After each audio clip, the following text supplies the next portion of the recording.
Hey, what's up guys and welcome back to Anime King 2, and today I'm going to be giving you part 6 of What If Naruto Became the Wrath of the Namikaze. Remember to get this one to 100 likes as usual, share this to all of your friends on your social media platform, and also guys, I post a brand new series on this channel. What if Naruto was given a tail beast by the Shinigami? So go ahead and check out that and enjoy guys. And also over Anime King I post a brand new episode of What If Naruto absorb all life from the planet, so go ahead and enjoy that guys. And also over Anime King 3 I post a brand new episode of What If Naruto Dream to Surpass the Gods, so go ahead and check out that and enjoy. And also remember, if you're new and this is the first time you hear my voice, go ahead and click that red subscribe button and become part of the Making family, and thank you for all of your help and support. And yeah, without further ado, what do you say begin this new episode? Start the intro.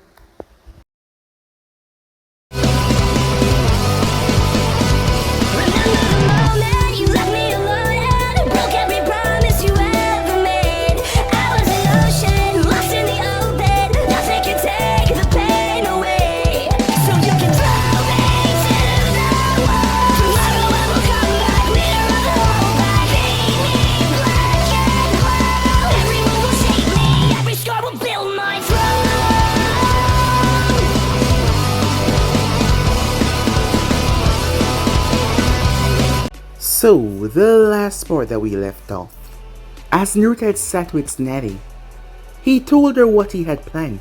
At first, he thought that she would be completely against it, but she saw how the people of Konoha were acting. Sooner or later, it didn't seem that Naruto would be allowed to stay in this village for longer. And with the CRE with them forcing their opinions on him. And not to mention, he also told her about the Kyuubi and how to get her freedom. Surprisingly, she was agreeing with him, as she was on his side. After all he went through in this village, after all the people did to him, Tsunade wanted them to feel back the pain and suffering that they allow to place on him, the lies, the disrespect, everything. So she agreed. So that night, Naruto made his way off, as he removed all the council members who made his life a living hell. One of them being Sakura's aunt. He then made his way to her house as he took care of her parents. He didn't want to do it, but it was the only way to allow the Kyuubi freedom to take over her. It was the only way. She had to be broken first, although he didn't want to do it. A part of him still didn't want to do it, but he still did it though. He went through with it. The next morning though, as everything was found out, Sakura was utterly broken down. But she was not done yet, as things had been rather solemn in the village. Despite having no proof, the first name they called was Naruto. Despite without even thinking, they jumped up at his name, saying that he should be executed or whatnot. Showing how bad it was, despite it being him they didn't know, but yet they want him to be killed for the crime despite not knowing. It turns out that Sakura was walking. Her mind was just going through a lot, as she saw Sasuke as he was leaving the village. Tsunade dispatched Team Anko to go after him. As they made their way, Sakura came to speak Naruto next morning, as he turned down anything that she said. He didn't care about Sasuke, and he made that plain and clear, leaving her a broken mess. So with that, Ino decided to follow her father to see what Naruto was talking about, and to find out what was going on. To her surprise, her father and several others met up, and the other kids were there as well. Hana was even there. Hinata and Kiba, they followed their parents.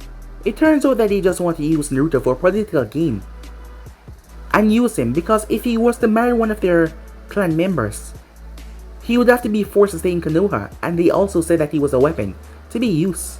The clan heads didn't give a damn about him. It was his power that they were after. The kids were shocked. But it was then that they noticed they ran.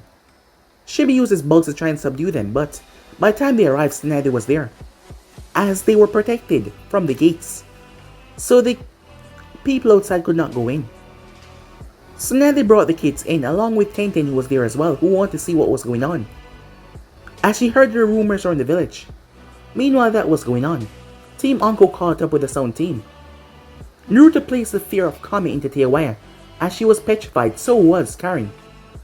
As the both of them were Uzumakis, that were rather surprising.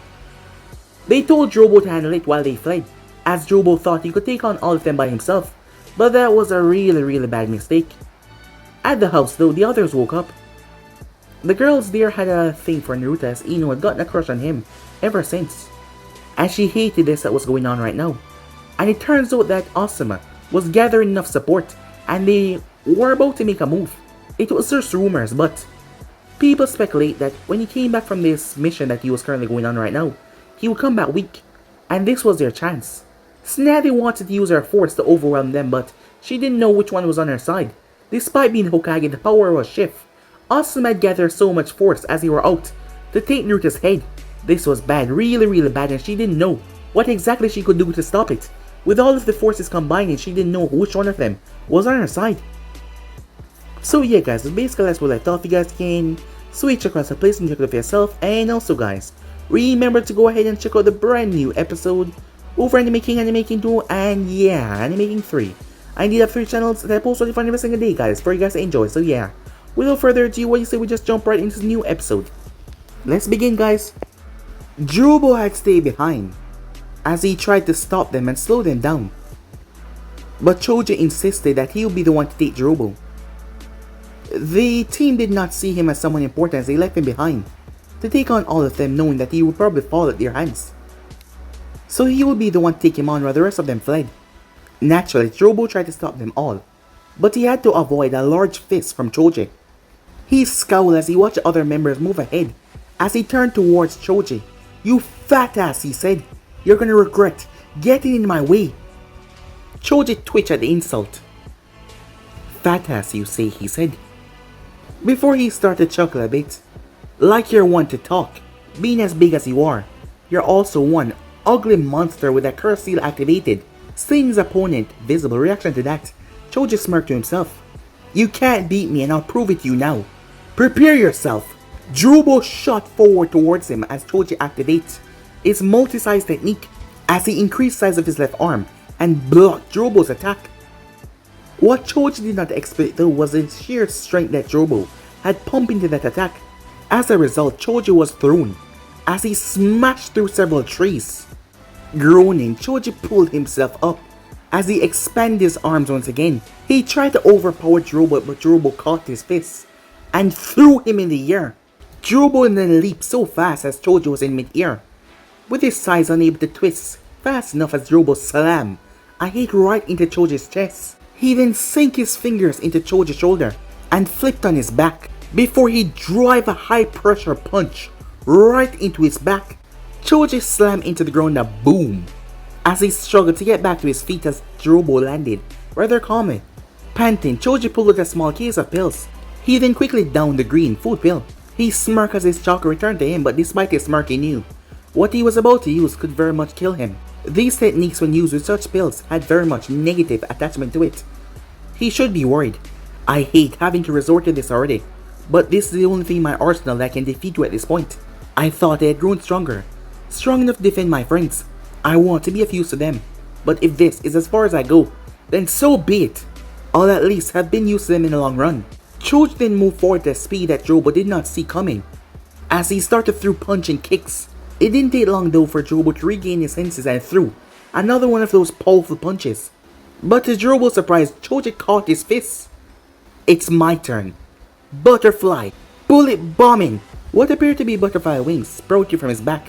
While this attack is not as powerful as it would have been if he had eaten all 3 pills, the attack should be able to end Drobo same way.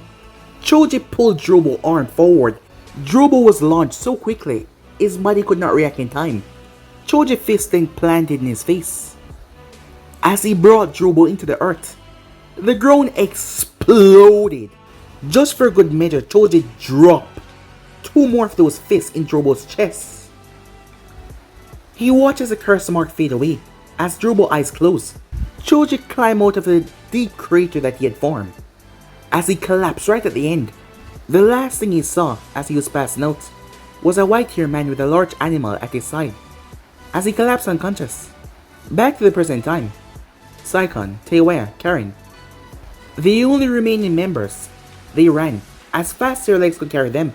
As they moved and glanced behind them every now and then, their members dwindling down. Karen was cursing, I don't want to die. I don't want to die! Teiwaya was thinking the same thing. As the fear that she felt when she saw his eyes were still with her. Saikon, on the other hand, was preparing to toss the casket towards Teiwaya when something flew past them. They came to a stop as they heard the Uzumaki shout, "Wind style!" Exploding ear bullet! The area in front of them was leveled by an extremely powerful wind. The three of them were able to leap away though, as they turned to face the Uzumaki. As Teiwaya stepped back in fear, as Uncle landed beside Naruto. "Uncle, remember what we talked about," said Naruto. Uncle nodded. "Of course, Naruto-kun. Go ahead and do what you need to do. Family is precious after all, and if you can save them, by all means do it. Neji and I can handle a pretty boy there." Flashback, a couple moments ago. As the group was moving, Naruto spoke up. "Team Uncle," he said. "I need to make a request."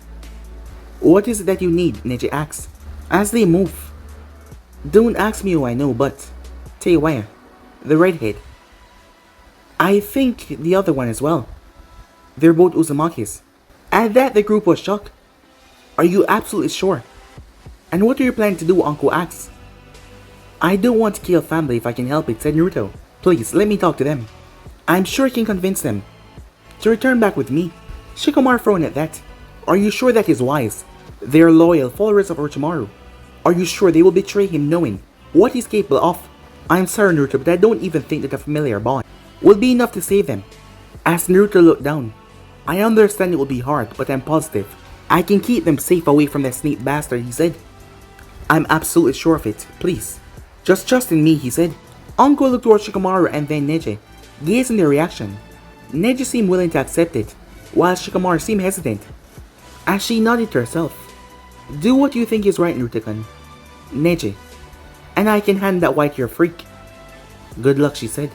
At this point, Shikamaru sighed. "As you wish," he said. "I'll help you capture them, and we can see if you can convince them to return back with you. But if you can't, we will be forced to kill them. You know that, right?" "Of course," said Naruto. As they move off. In the flashback, as Saikon passed the casket, right over.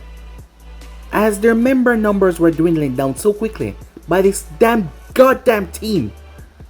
So they had to move. He will be able to stall them.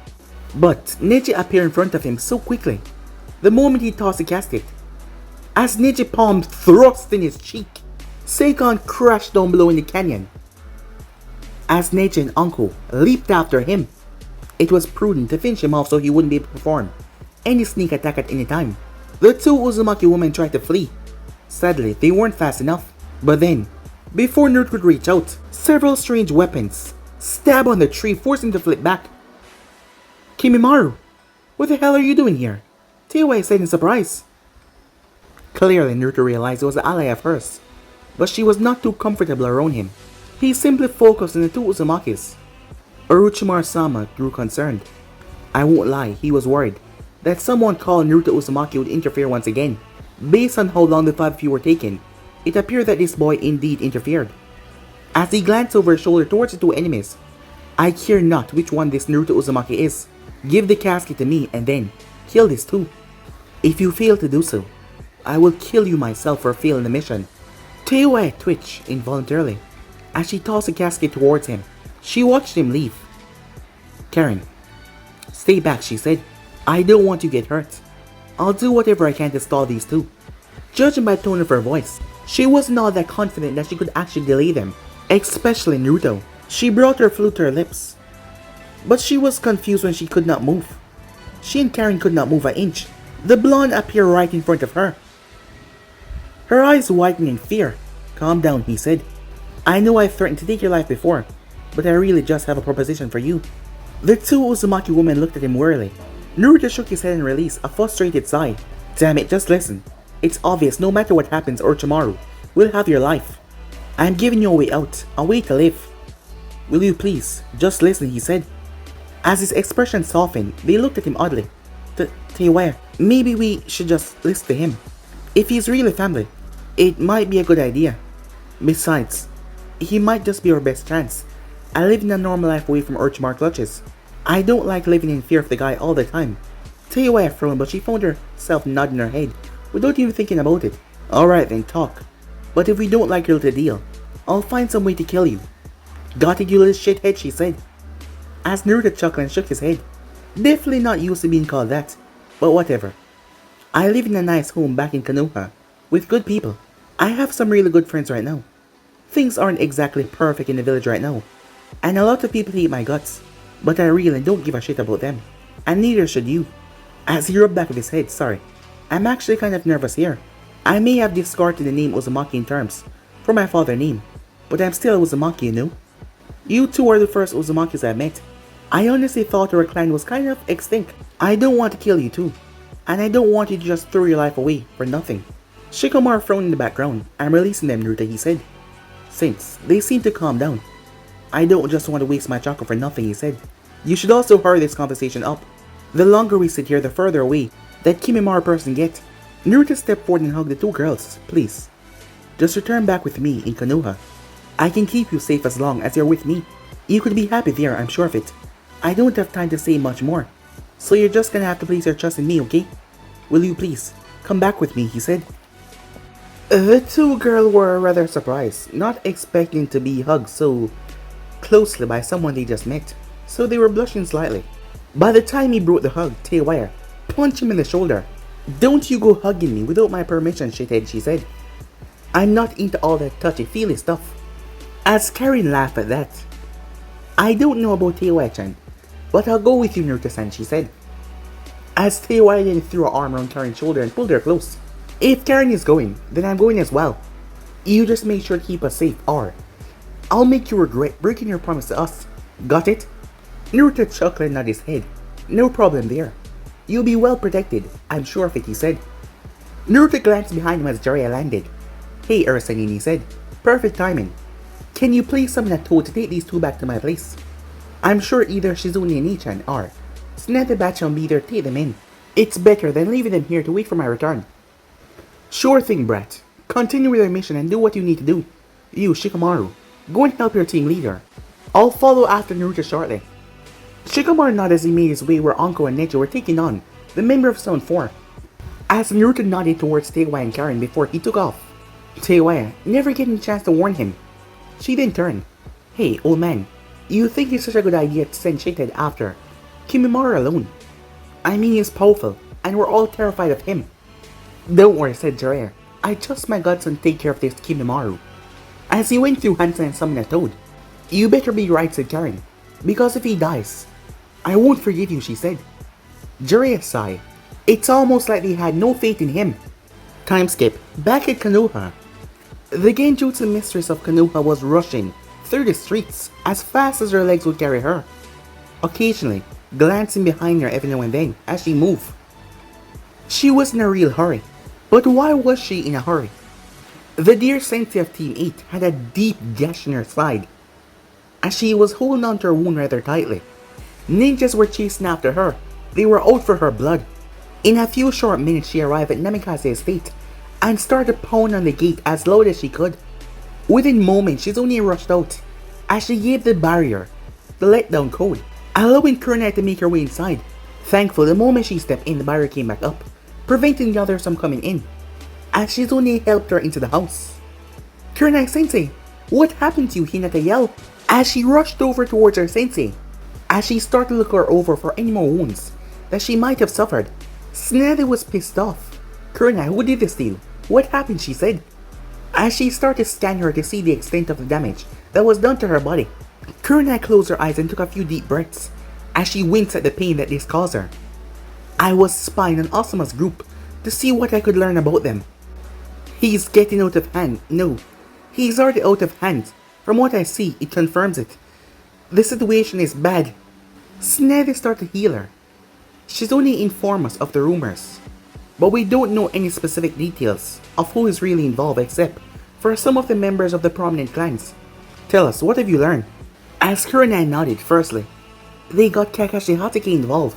I'm not sure how Asuma involved him in all of this, but he's with them now. And they do have numerous members from each of the clans. There are at least 100 people involved, and they have the backings of Danzo Shamura. I'm not sure if the elders are involved because I've heard nothing about them. But I don't think that they even know about this. Snavy frowned at this new information and she shook her head. It didn't take her much longer to heal Kurenai's wound. Kurenai tried to sit up though. Don't try to sit up yet. You may have been healed, but I don't want you moving. Just yet. After taking a moment to collect her thoughts, Snavy spoke up once more. If Danzo is backing them, we should probably expect more of his route to assist them from the shadows. He's already sent them after Naruto already. And I doubt that he is all happy about Naruto killing his men. Kurenai's eyes widened at this news. That might explain those masked men that attacked me, she said. I didn't even sense them until I felt this horrible pain in my side. I have no idea how I managed to escape. They were so fast. Asuma group is not joking around either. They're killing anyone that sides with Naruto or try to stop them. I watched them cut down an Inzaka member for arguing against Asuma plans. He never had a chance. The women in the room all looked at Kurenai with shock. I think it's best that we start packing. I doubt that Naruto could return here or want to. If these people start killing his friends now, when he returns from his mission, we need to find everyone willing to go with us and leave. Hana looked towards Nadu with wide eyes. Shock. What about Konoha? This is our village. We can't just let those monsters run us out. Snelly shook her head as she thought. She then spoke when I agreed to take the position as Hokage. I did it for Naruto-kun. I am going where he goes, as will Shizune and Jiraiya. We could likely fight off Asuma group and kill a lot of them, but some of us will die in the long run, and that will not help anything. Look, I need to be perfectly honest, a lot of you. Naruto confided something in me the other day, and I think it's important that you guys know what it is. Whether you agree to side with him or choose his side, you have to know everything before you do. Seeing their curious look, she closed her eyes. She opened them back as she started to tell them about Naruto's plan. Time skip with Naruto. Naruto was surprised when he saw that Kimimaro was cut off by someone he didn't expect. He created a dozen clones and sent them on the ground. As he moved forward and slashed at Kimimaro, but he used his bones.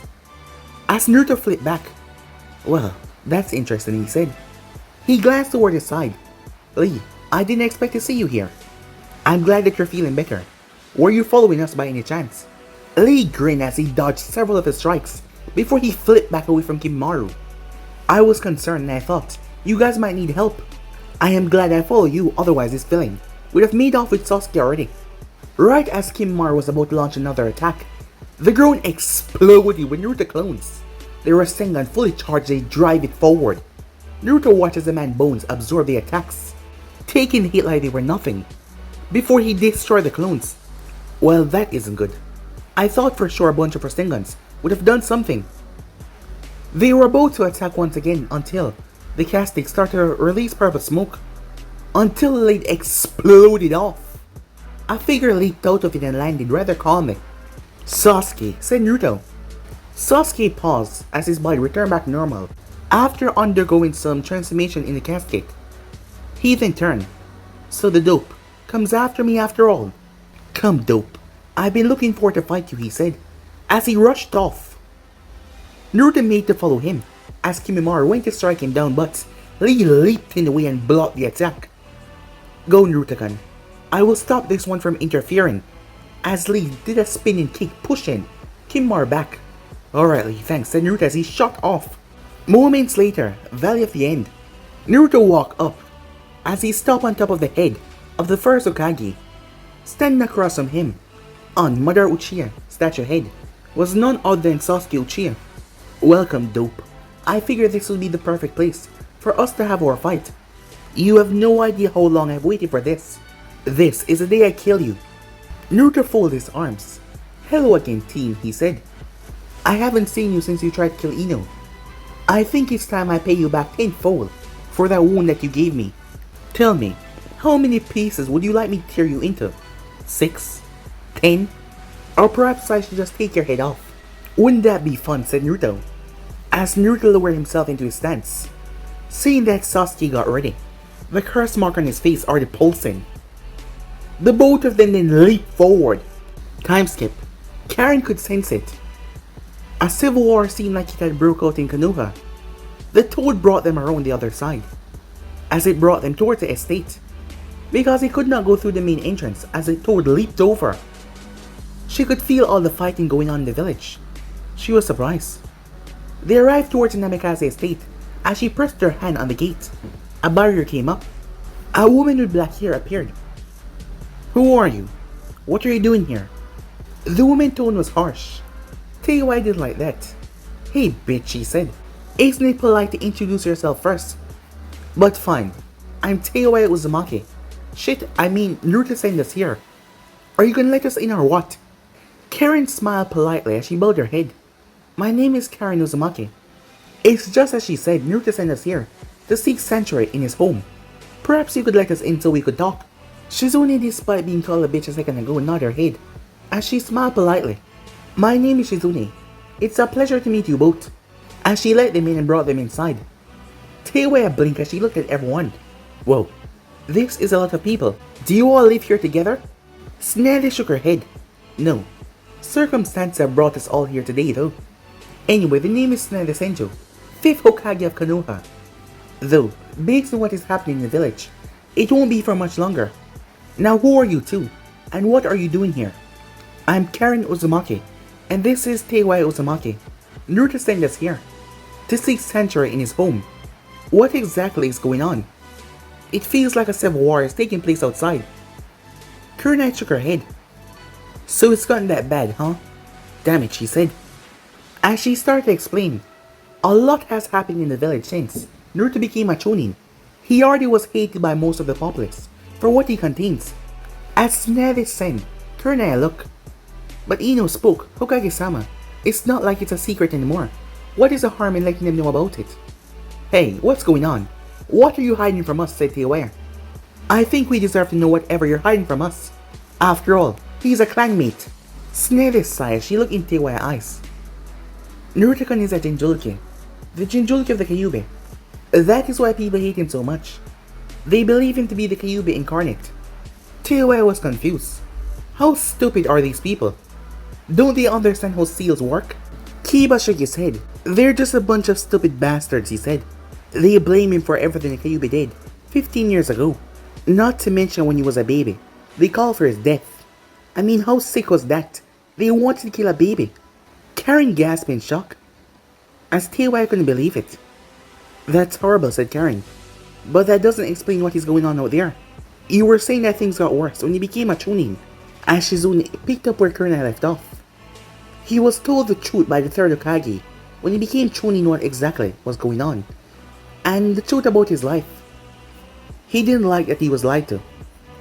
So he locked himself in here, his new home. He apparently remained here for some time before leaving with Jiraiya-sama so that Tsunade-sama could come back and become Hokage." As Ino took over by this point, while Naruto-kun was gone, the 3rd made an announcement to the village. He revealed to the village that Naruto was a Kyuubi Jinchuriki. On top of that, he revealed who his parents were.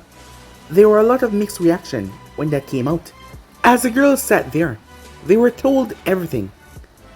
As Kurenai told them that it was her now ex-boyfriend Asuma leading this and calling for Naruto's head.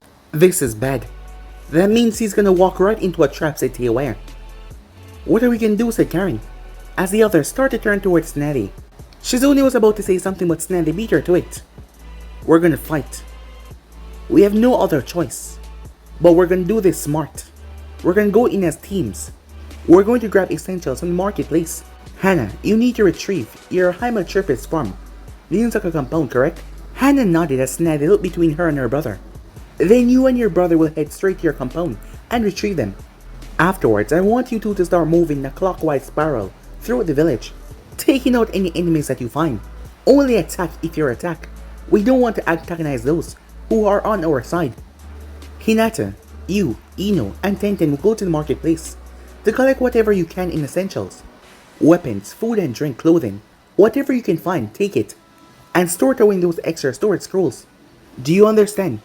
As the group nodded, she then turned to Kurenai and Shizune. This was one of the most difficult tasks.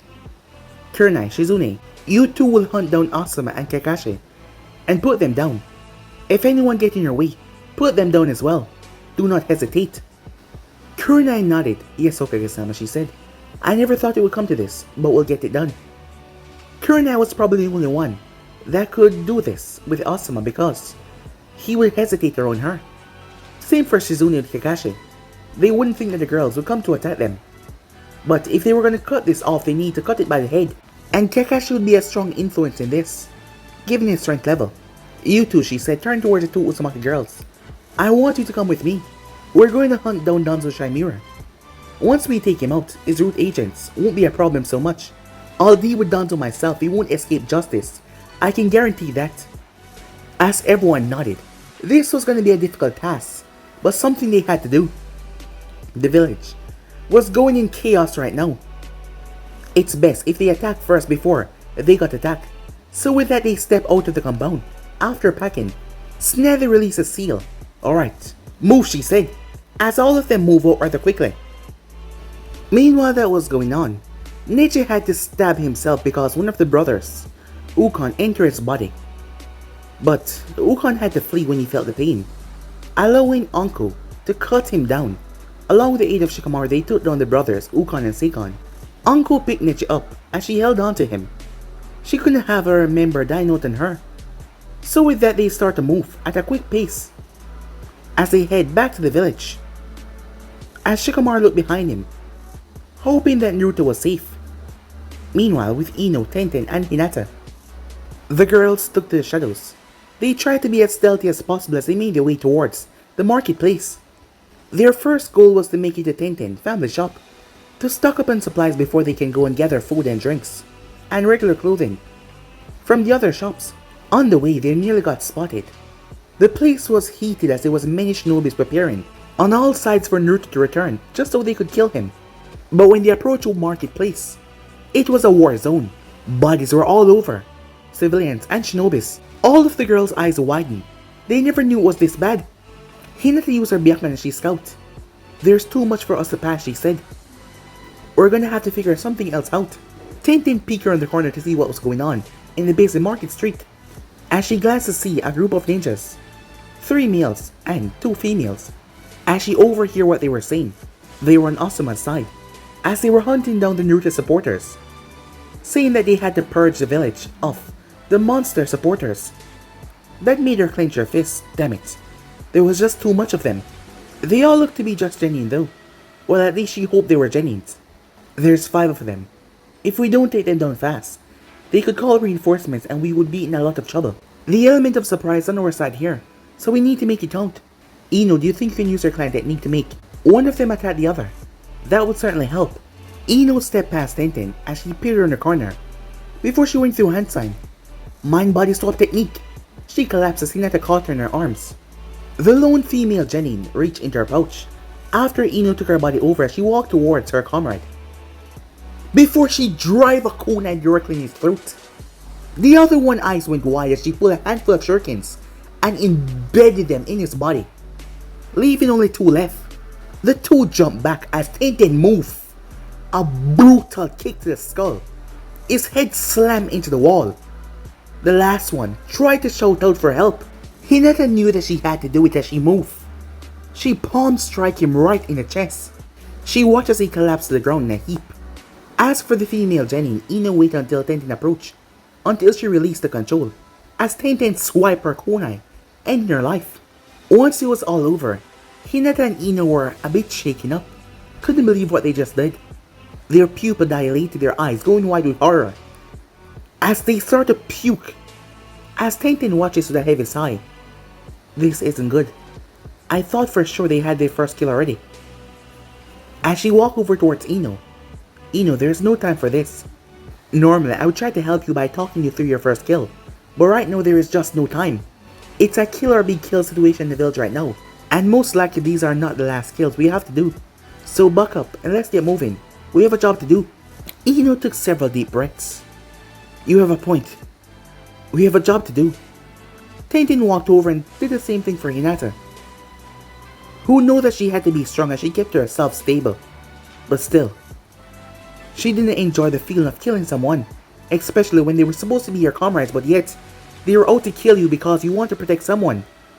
The village was just going crazy. The 3 of them then turned to make their way, as they were still a bit shaken up. until someone called out to them, tell them to stop. Tenten flinched in shock. They were spotted. Damn it! But when they saw who it was, Tenten-chan, it's good to see you. I've been worried sick. When I didn't see you at home, I thought something happened to you. Dad? Said Tenten. What are you doing outside, she said. Don't you realize how dangerous it is right now? Thrown at his daughter, Frederick walked over and bobbed her over the head. I should be the one saying that. I've been searching for you ever since Asuma started this infight in the village. I thought you had gotten hurt, and I wasn't about to let my baby girl get hurt and stay at home. I thought that you weren't involved, but he looked around at dead bodies. It seems like you weren't given much choice. I hate to interrupt, said Ino, but could we move this conversation to your store? It's not wise to stay out here. You have a point. Come, girls, he said. Tell me, what are the three of you doing out here anyways? We'll tell you all about it when we reach your store, I promise. We can't talk about outside, said Tenten. He nodded. As they made their way down the street, your mom was worried sick. I'm sure she'll be glad to see that you're okay. As they made their way, the man paused. Dad, what's wrong? He was the first one to turn the corner. Tenten's eyes went wide with absolute shock when she saw. No, as she couldn't believe it.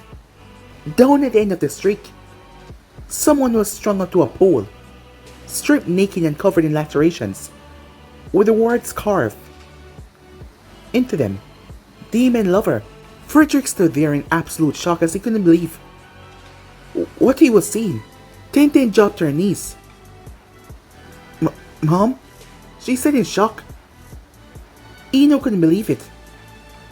The man walked over towards his string-up wife. As he couldn't believe it, he just stood there in shock.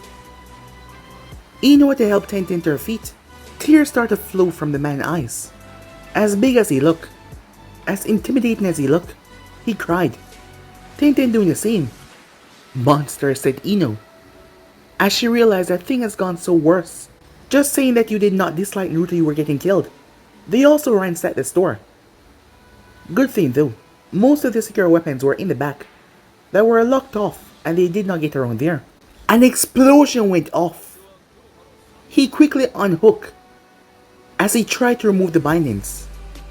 It was Ino that pulled her kunai and sliced them, allowing him to take the woman down as they made their way towards the forge. As things got even worse as massive explosions were going off within Konoha. Meanwhile, with Lee, as strong as Lee was, Kimimaro was better. Lee didn't try to open the gates, but he would have died. Until the Sand Sylvans, all three of them arrived on the scene. But it only took Gar. Gar was the one that decimated Kimimaro, but despite burying him 3 times, the thing that truly put him down in the end was his sickness, as he died, with a bone extended towards Gaara's back. As they started to speak, Jiraiya arrived. The group had wanted to head back to Konoha after going after Naruto to see if he was alright. But Jiraiya had a look on his face. Is something going on? In Konoha, that is. What's going on? Asked Temari.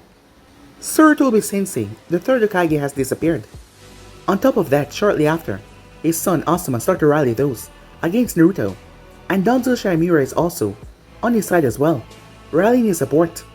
So with all that is going on lately, I'm not sure what kind of state you will find the village in when you get there.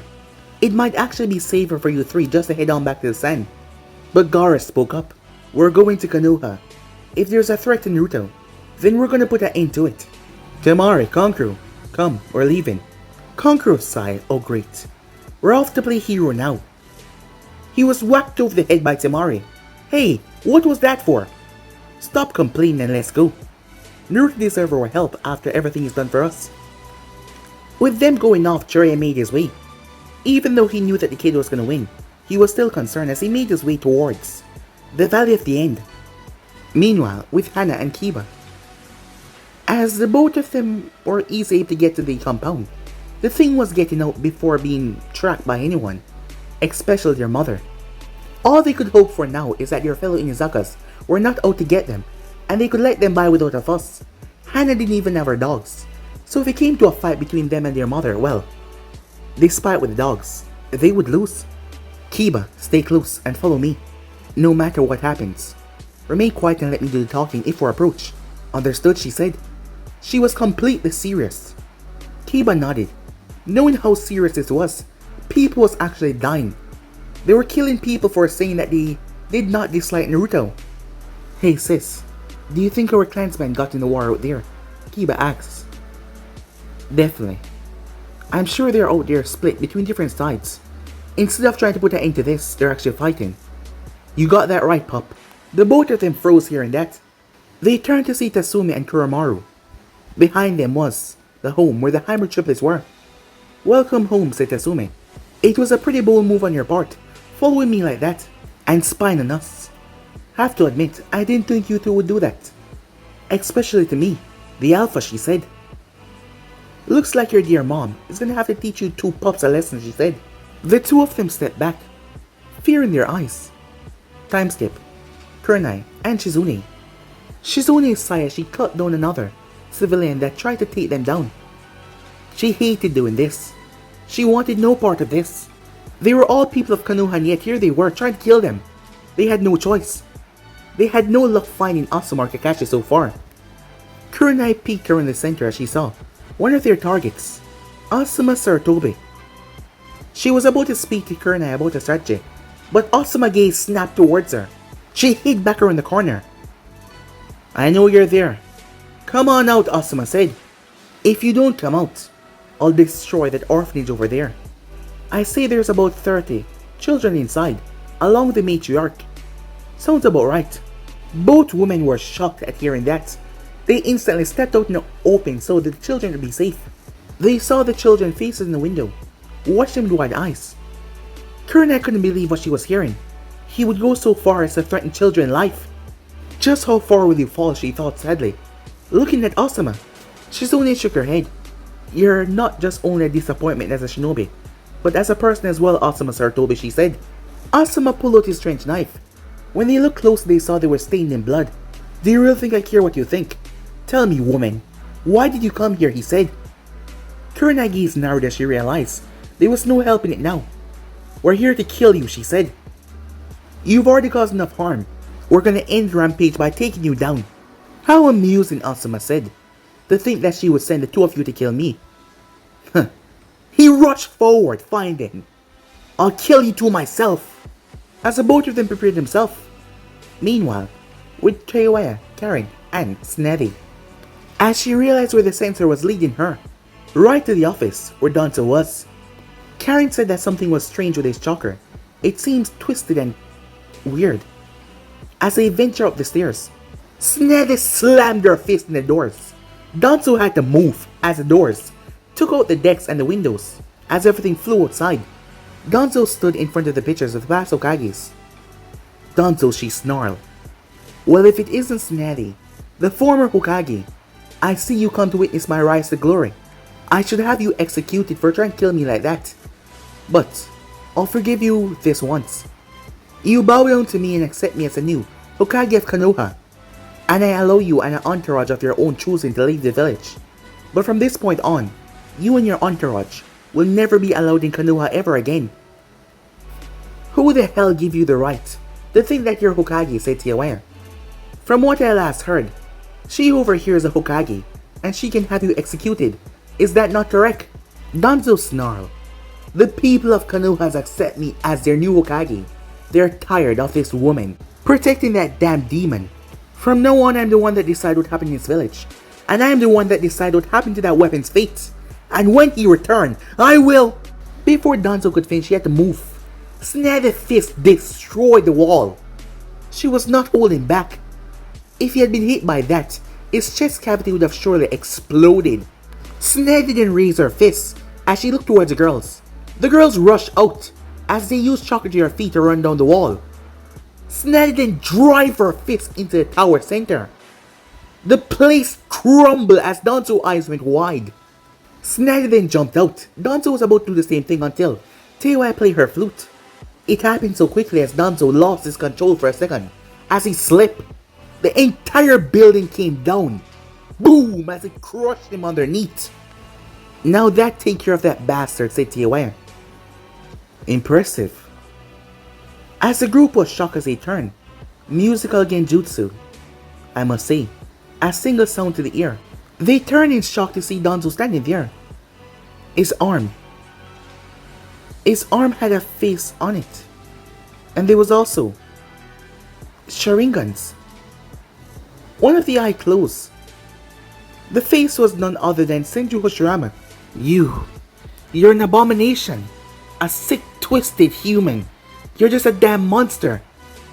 How dare have you defiled the dead, she said, as she clenched her fist in rage. I need not answer you, Snevy, he said, as he called his root ninjas. The place was flooded root ninjas instantly. Teiwai and Karen looked around as they frowned. Teiwai immediately summoned her Dokis as the three monsters appeared. As Karen started to focus her chakra, strange golden chains started to leap from her body. One of the ninjas tried to dodge, but surprised when he curled up around him and pulled him close before stabbing through him. Karen did not move as she stood there as her chains did all the work. As she pulled out papers and started to draw seals on it, she then threw out several seals as she went through a series of hand signs. Mass explosive seals release! Those seals release other seals before they start to explode. The downside to this was Snavy, Teiwaya, and her was also blown away, but Danzo and his root ninjas were caught up in a massive explosion. Teiwaya got up. Karen, are you trying to kill us? I'm sorry, said Karen, but I was testing that theory, as she pointed to where Danzo reappeared. Look at his arm. They watched as another one of the eye closed. As the three women looked at each other and realized, all of them then smirked as they realized the secret behind the technique. They knew how to stop him, but it wasn't going to be easy, as Danzo started to flash through hand signs. Wind style, he said. But guys, be in subscribe right here. If you want something important to do, like, subscribe, comment down below, turn on the bell notifications they posted, remember to share to all of your friends in your social media platform, and also guys, remember to stay in tune for the rest of the what ifs coming your way over on Anime King 3 and Anime King. Yes guys, I indeed have 3 channels, Anime King, Anime King 2, and Anime King 3, which I post what if on every single day. Yes, you heard that correctly, every single day for you guys to enjoy. So go ahead, click that red subscribe button and become part of the Anime King family. And thank you for all of your help and support. And yeah, without further ado, what is to get the hell out of here. See you guys soon. Peace.